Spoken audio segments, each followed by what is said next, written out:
Yawaila. Akan fa ki je ki ci mutuncin yarinyar nan. Yar gidan dan uwana. To gwanda kirama a kai na yafi sauki. Rama a kai ki shiga uku ki tsine min lalace in bi duniya? To.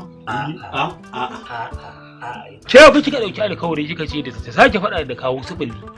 Gwamma a sai da gidan nan mu koma birnin kudu ko mu koma da makoli ko mu koma dawaki ko mu koma fakekara. Ko kuwa? Ba za a sayar ba. Tsoronsa ake ji da za a sayar da gidan wallahi ba za a sayar ba. A kawace dalili wallahi ba za a sayar da gidan nan ba. A'a. Suka mana kan kara sai mu musu da itace. Ke Huwaila.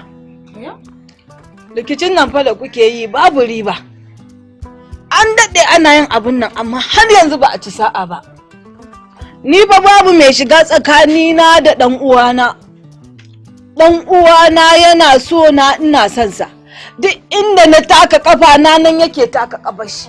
Ko Indiya da kika ga an je tare muka je ni da shi. Ba ni kadai na je ba. Kuma bai so a ga an bata min rai. Don haka wannan abu a hakura kawai malam ya fi sauki. Ina sabullo. Ya dai na ɗauki zancen naku ne can na shashanci. Ban so in sa baki ba. Manya ba. Amma tunda magana ta zo ta gaskiya. To dole zan gaya. Kun shiru mana za su sa baki da za wani maganar. Ni kaina. Kowa ka maka ban. Kai da wai shi kai fa ni makanta hauka ce ne. Da yake ba gani kyau sai idan gazafa dan Allah ka bari magana kaji. Ni kana na goyi bayan a sai da gidan nan. Ni so mu tashi. To rikicin nan ba kariya zai ba. Kuna ji? Wannan zumuncin naku da kuka faɗi irin na da yanzu ai ba za a yi shi ba duk an watsar da irin wannan zumunci irin na da saboda haka ni ma na goyi bayan a sai da gidan nan a tashi. A sai da gida? Ko dai a cewa mace cikin masifa? Baba, to shikenan muna jin ka. Yawwa. To abin da nake tunani. To yanzu idan mun ce za mu sai da gidan nan. Abu da nake shi ne za a yi mana tayin wulakanci saboda mun nuna mun matsa mu sayar. Ƙwarai kuwa. Ko ba haka ba wannan gaskiya ne. To kai yanzu kai malam menene shawararka? Yawwa daga take ci daga kai akwai mafita. Wato akwai can wani sa'ili da ni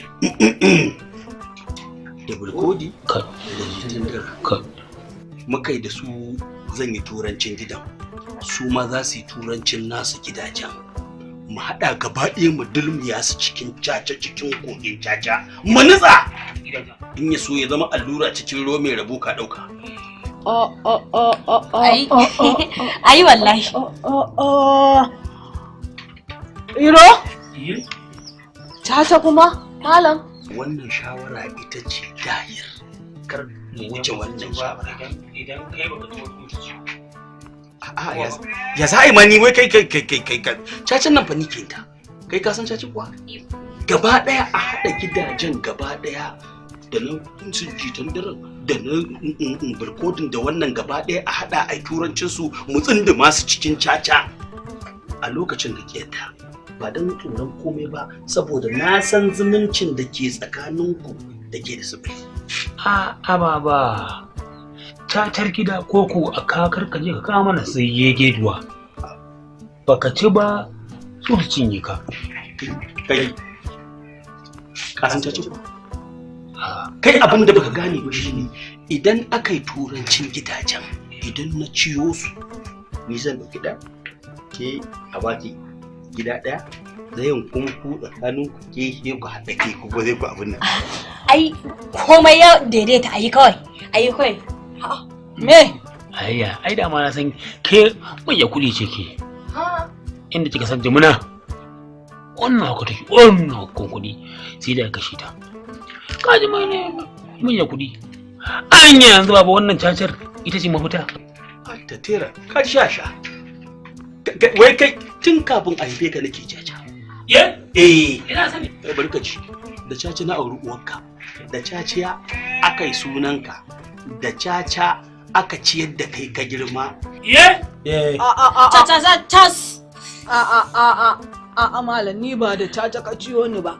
Ni ba nan da ka ganni har gasa sai da aka yi a kaina aka jeru a kofar gidanmu aka yi tun aka dinga bin layi za a zaɓe ni. Ni ba a caca ka ciyo ni ba wallahi.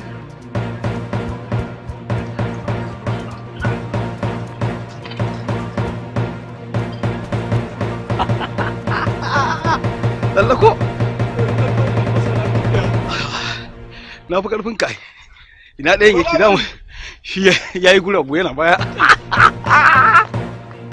ba gudu katon banza lallako mana ga ka kwakuta to